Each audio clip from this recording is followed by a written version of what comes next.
This is Build It Baby, the show for big ideas, brave pivots, and bold next chapters. So let's do it. Let's build it, baby.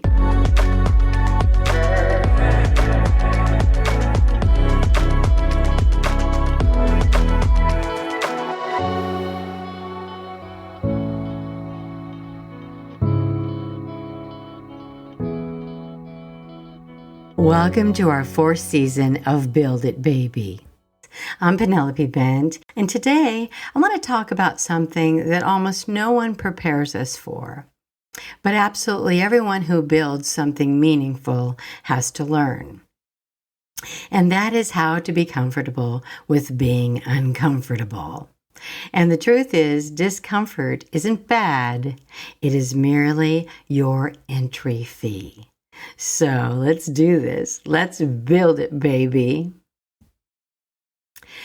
So if you're feeling uncertain right now, a bit stretched, maybe a little untethered, I really hope that you will hear this.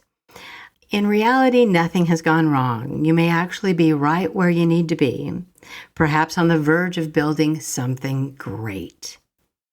I think many believe that discomfort is a problem. That if something feels shaky or unclear or uncomfortable, we should stop, retreat, or fix it immediately. But here's the truth. When building anything worthwhile, you'll find that comfort is when you're in maintenance mode. When you know where you're going, you've been doing it a bit, and so you're just kind of maintaining. Discomfort, I've noticed, always shows up when you're in construction mode.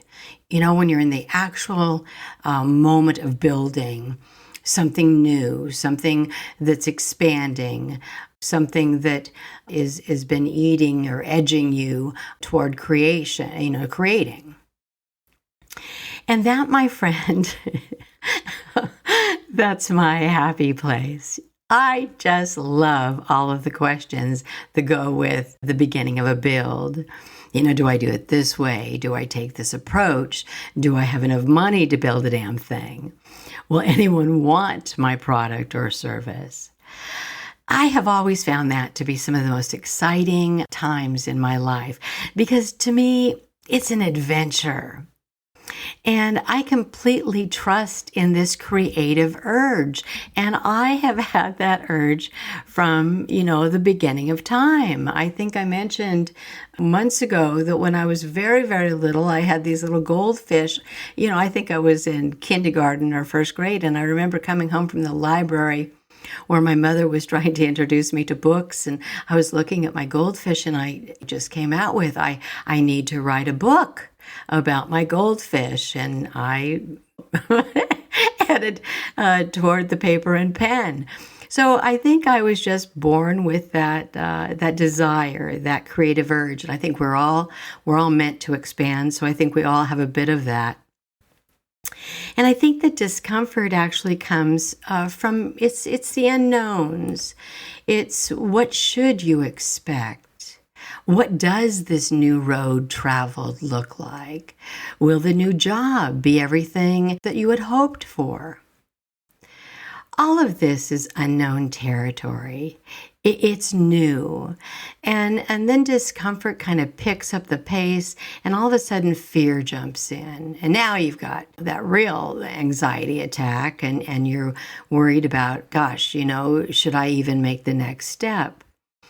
But in my experience, fear is it's so personal.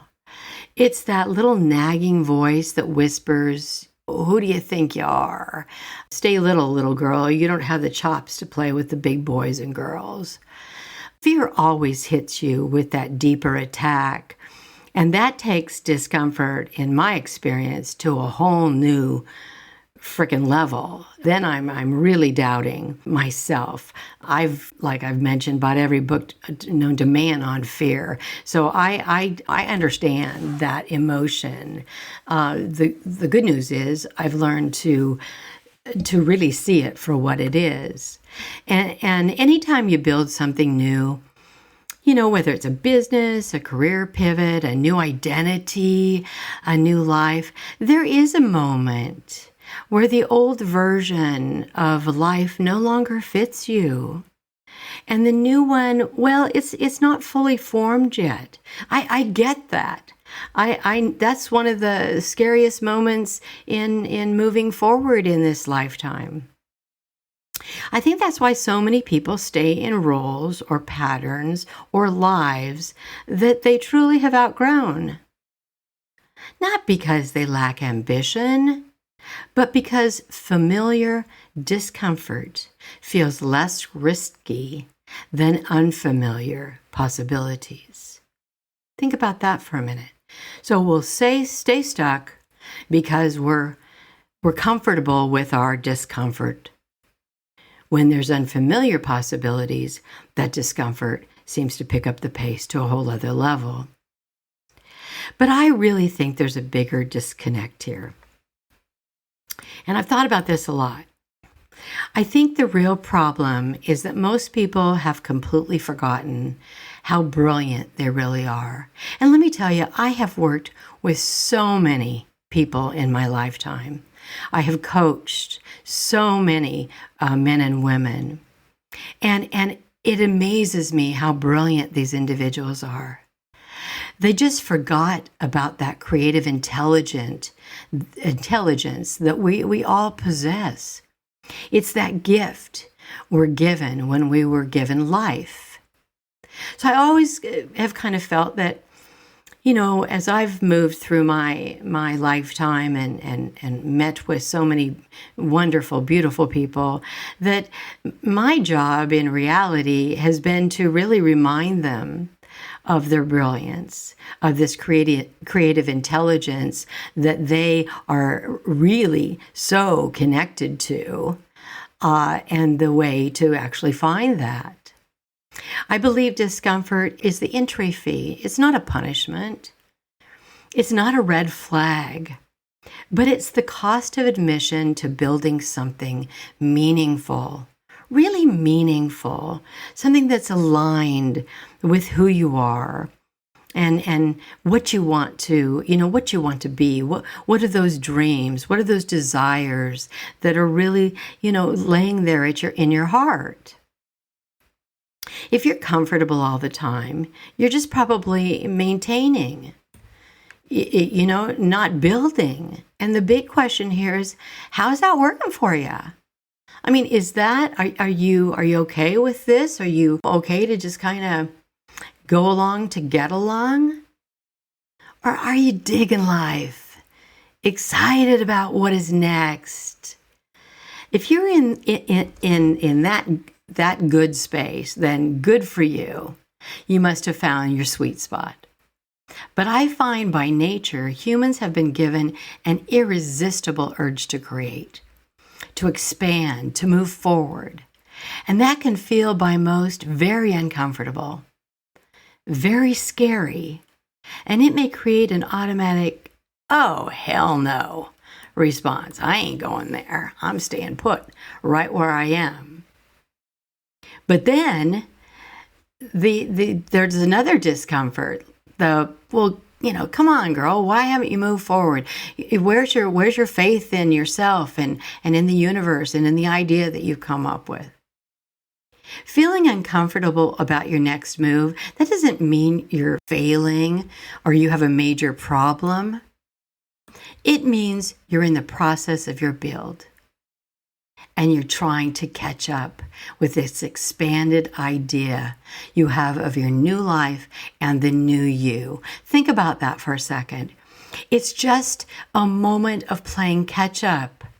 You've got the new idea, the new life, the new you, the new expanded version of what you want this life to look like. And your mind has got to catch up with this new idea, this new build that you're in the process of making.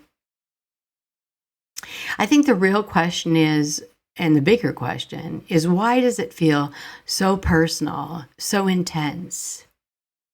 And I think on some level, we're wired for certainty. as human beings in this culture. Familiarity and predictability. Those are the two keynotes that we seem to be most comfortable with. So when you step into the idea of a new role, or perhaps a new big bold decision, or a direction without guarantees, your mind doesn't say, congratulations on the growth, great idea. It says, what the hell are you doing? Hold on a sec. We don't have a map here. Where are the directional markers? What the F were you thinking? It doesn't automatically go, oh yeah, good job. Yeah, we're going to go on this run together and it's going to be a great ride.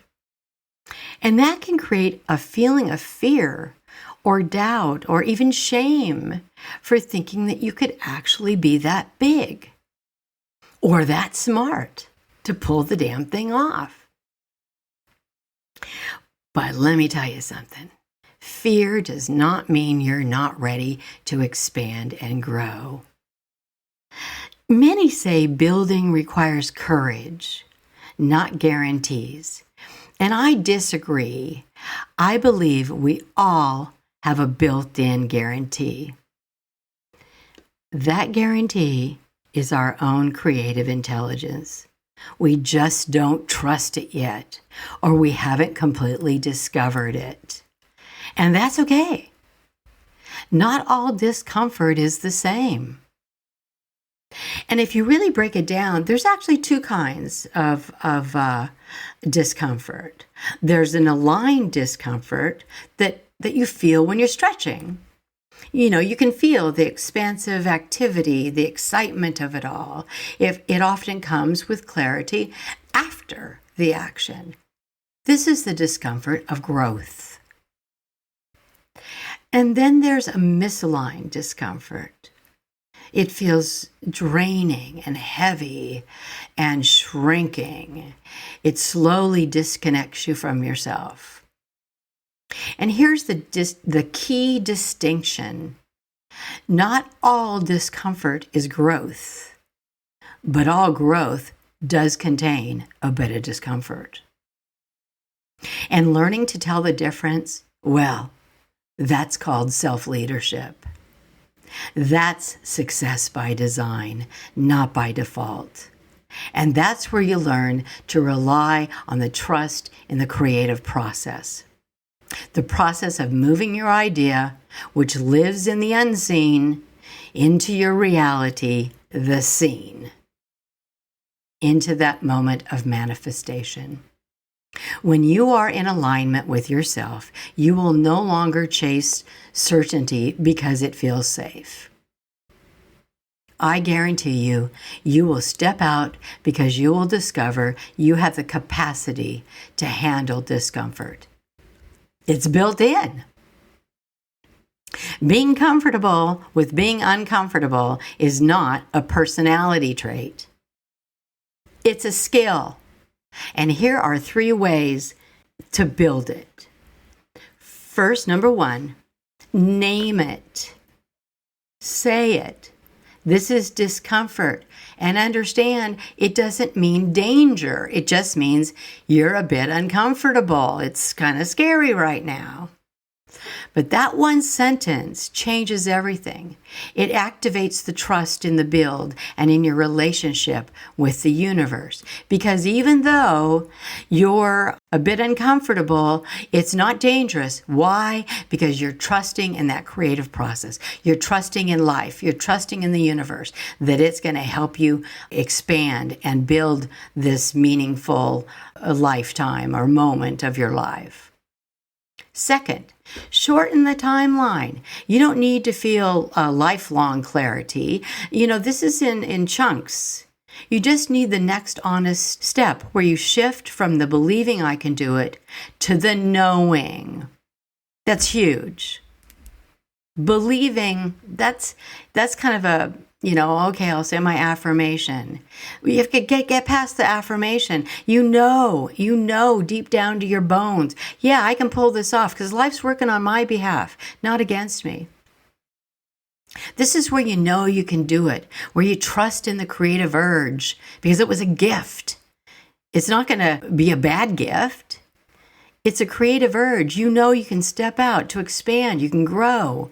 And when you finally know you have everything you need to pull this off, oh, baby, you're going to be at the top of your game. And then my third final suggestion is don't abandon yourself mentally. Don't ignore the creative power of your thought. Use your imagination to hold the dream, to hold the idea in place as you go through the creative process. Use that thought. Keep seeing what you're trying to build, the better life, whatever that dream is that you've always wanted. You're in charge of this lifetime. You're the leader of the band here. So think. Take a moment. Be still. Breathe it. See the idea. Feel the idea. And by God, trust the idea. Because you can do this. Because you do have everything that you need. So when things feel uncertain, it is important to remember we live in a physical reality, but we are mental human beings. We're connected to a creative intelligence that is so outrageous and so exciting that we can tap right in through the thoughts. We can ask our questions to the universe. And then most importantly, we can listen. And I guarantee you, my friend, your answers will always be presented. You know, it's been really interesting when I went from fear to the knowing in my lifetime. When I realized that when I could set fear apart and when I could trust the creative process, the creative design that we were all given, that helped me find the capacity, the skill to grow. Confidence isn't the absence of fear. It's the decision to keep moving with fear in the room, knowing that you have all the tools required. That's when you're really building. And learning to stay with yourself in the uncomfortable. That may be one of the most powerful success strategies there is. Being comfortable with being uncomfortable isn't about pushing harder or ignoring fear. That is about staying present with yourself when certainty disappears, and trusting that clarity often comes after the movement, after your decision to move forward, not before. And why after? Because the moment you've chosen to trust in that creative urge, everything starts lining up for you. The build is right in front of you. And that's exactly where bold lives begin. So here's the part where I tell you exactly what I know. These are my knowings, the things I no longer question because they've shown themselves to me again and again. Not from a book, but from building, getting knocked down, getting back up, and doing this work in the real world. Okay, so here are my knowings. Number 1, I know that I was given the creative urge at birth, the urge which pushes everything onward and upward. And every possibility is available to me. Every desire I have can become an expanded part of my reality, my life. Number 2, I know that my mind is an outlet through which the creative intelligence of this universe seeks fulfillment. I know that's my starting point. And number 3, I know there is something within me beyond all doubt and fear, something that has never been limited which makes me whole. Those are my knowns. Okay, it's time for listener question, and this is from Mia in Ashburn, Virginia. Wow, this is a very good, Mia. Do you think it is harder to build a successful business if you are a woman? Okay. My answer is hell no. I do not think it's harder. And I'll tell you why I don't think it's harder. One of the first businesses, if you know anything about me, was in the photographic industry. Well, the photographic industry, especially in the 80s, it was predominantly all men. It always has been. A very large percentage of professional, successful photographers have always been men.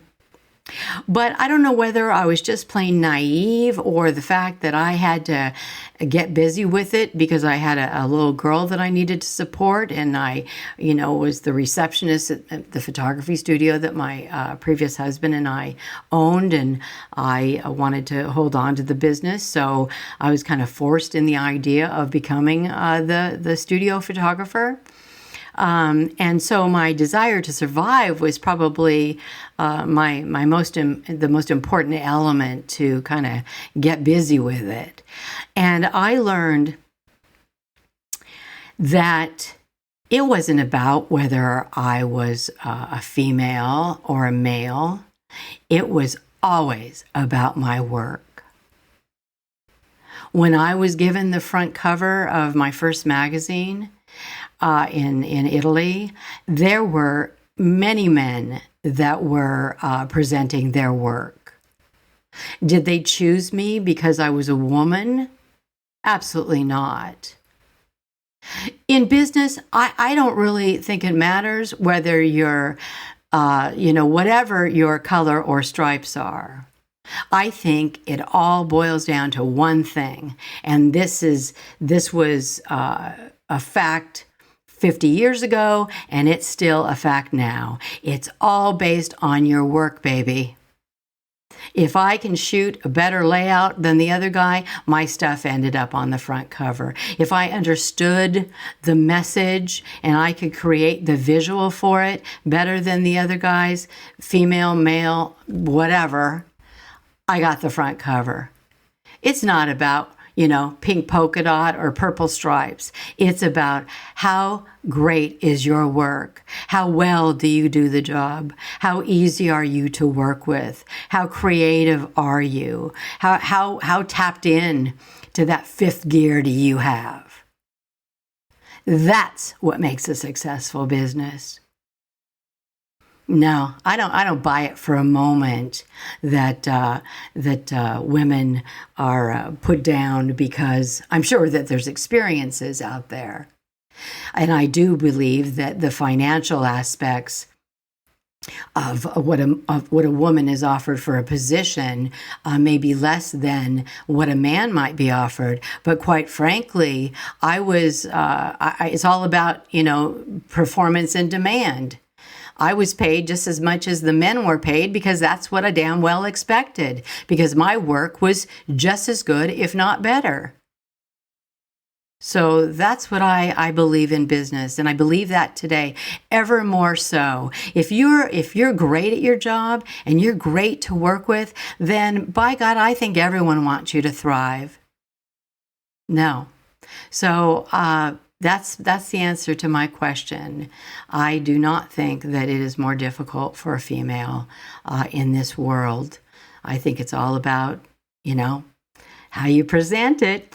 And if you love what you do, you will always be successful in business. So thank you. That was a really interesting question. Thank you, Mia, in Ashburn, Virginia. Thank you, darling. Well, it's a time. Thank you for listening to Build It, Baby. If you're uncomfortable right now, I really hope this episode reminded you that you're not broken. You're just beginning. You have everything you need. And, discomfort is a good thing. It's a good sign. It means you're brave. You've stepped out from comfort. You're going to go after it. And most importantly, it says you are ready to build it, baby. Always best, P.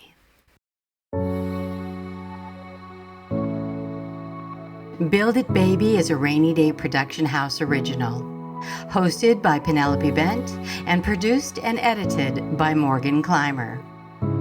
Music by Yuri Shemshashen and Oleksiy Holobiev. If this episode spoke to you, please follow the show and leave a review. It helps more dreamers like you find us. And remember, you're not just building a bold business or a career, you're building a bold life.